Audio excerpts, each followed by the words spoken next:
Hello viewers, welcome back to our channel. ఎలా ఉన్నారండి అందరూ? నేనైతే బాగున్నాను. మీరు కూడా హ్యాపీగా హెల్తీగా ఉండాలని కోరుకుంటున్నాను. సో ఈరోజు వ్లాగ్లోకి వెళ్ళిపోదామండి. ఈరోజు యాక్చువల్గా రొటీన్ వ్లాగ్ని షేర్ చేయబోతున్నాను. సో నా డే అనేది స్టార్ట్ అయ్యేది ఫస్ట్ పూజతోటే. సో దీపారాధన కంప్లీట్ చేసుకొని పూజను కూడా కంప్లీట్ చేసేసుకున్నాను. తర్వాత నెక్స్ట్ డే అనేది స్టార్ట్ అయ్యేది విత్ టీ. సో మంచి టీ తాగితే ఆ రోజంతా కూడా చాలా బాగుంటుందన్నమాట. అంటే మనకి టీ అనేది చాలా పాజిటివ్గా అనిపిస్తుంది. చాలామంది ఉంటారు నాలానే, నేను కూడా అంతేనండి. టీ అంటే ఏంటో రిఫ్రెషింగ్గా అనిపిస్తుంది నాకు. ఇలా టీని కంప్లీట్ చేసి తర్వాత బ్రేక్ఫాస్ట్ కూడా కంప్లీట్ చేసేసి కొంచెం సేపు ధృతితో టైం స్పెండ్ చేసిన తర్వాత లంచ్ని అయితే స్టార్ట్ చేశాను. సో లంచ్ కోసం ఈరోజు పన్నీర్ రెసిపీని షేర్ చేయబోతున్నానండి. సింపుల్గా అయిపోయే పన్నీర్ రెసిపీ ఇది. సో దీనికోసమని ముందు బటర్ని యాడ్ చేశాను. ఇలాగ అమూల్ బటర్ మనకి పీసెస్ సూపర్ మార్కెట్లో అవైలబుల్గా ఉంటాయి. సో అమూల్ బటర్ని ఒక పీస్ వేసిన తర్వాత అందులో జీడిపప్పుని ముందు ఫ్రై చేసేసుకొని తీసేసుకోవాలి. సో జీడిపప్పు వెంటనే ఫ్రై అయిపోతుంది. ఎక్కువ హై ఫ్లేమ్ మీద ఫ్రై చేయకూడదండి, ఎందుకంటే అది మాడిపోతుంది. సో 1 నిమిషం పాటు ఫ్రై చేశాక తీసేసుకొని పక్కన పెట్టేసి మళ్ళీ ఇంకొక క్యూబ్ వేసాను బటర్ని.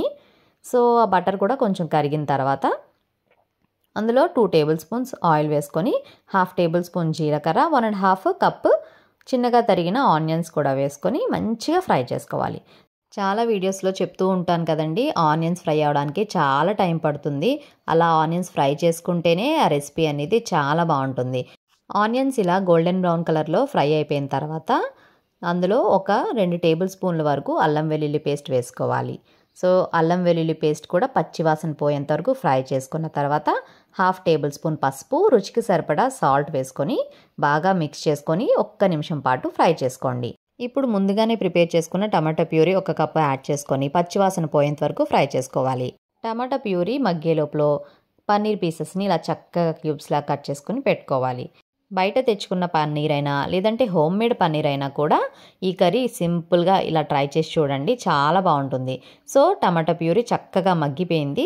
ఇప్పుడు అందులో 1 టేబుల్ స్పూన్ కారం, 1/2 టేబుల్ స్పూన్ ధనియాల పొడి, 1/2 టేబుల్ స్పూన్ గరం మసాలా పౌడర్ని యాడ్ చేసుకొని ఒకసారి బాగా మిక్స్ చేసుకొని ఒక 2 నిమిషాల పాటు ఫ్రై చేసుకున్న తర్వాత ముందుగానే మనం ఫ్రై చేసి పెట్టుకున్న జీడిపప్పుని అండ్ పన్నీర్ పీసెస్ని కూడా వేసేసుకొని బాగా మిక్స్ చేసుకోవాలి.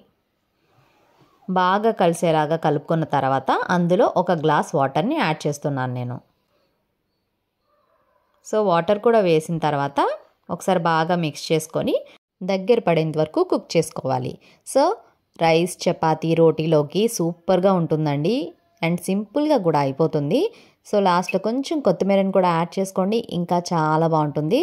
సో ఈ రెసిపీని ఇలా సింపుల్గా ఒకసారి ట్రై చేసి చూడండి, చాలా బాగుంటుంది అండ్ పిల్లలు కూడా చాలా ఇష్టంగా తింటారు. ఈ వీడియో నచ్చితే మాత్రం ఒక్క లైక్ చేయండి. మీ లైక్ నాకు చాలా ఇంపార్టెంట్. అండ్ మన ఛానల్ ఎవరైనా కనుక ఫస్ట్ టైం చూస్తుంటే సబ్స్క్రైబ్ చేసుకోవడం మాత్రం మర్చిపోవద్దు. Thank you so much for watching this video. Please keep supporting.